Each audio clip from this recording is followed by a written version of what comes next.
భ్రమక పదాలు తెలుగులో, ఇంగ్లీష్లో అయితే పాలిండ్రోమ్స్.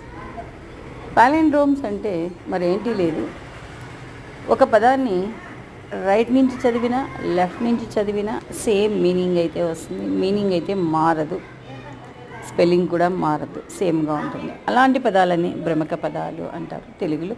ఇంగ్లీష్లో అయితే పాలిండ్రోమ్స్ అంటారు. ఇక్కడ ఒక 10 పాలిండ్రోమ్స్ని ఇచ్చాము చూడండి. దాని తర్వాత ఒక 5 క్వశ్చన్స్ కూడా ఇచ్చాము.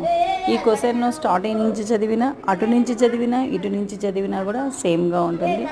కొంచెం ఫన్నీగా కూడా ఉంటుంది. పిల్లలతో ట్రై చేయండి. పాలిండ్రోమ్స్ ఆర్ భ్రమక పదాలు. Thank you for watching. Bye.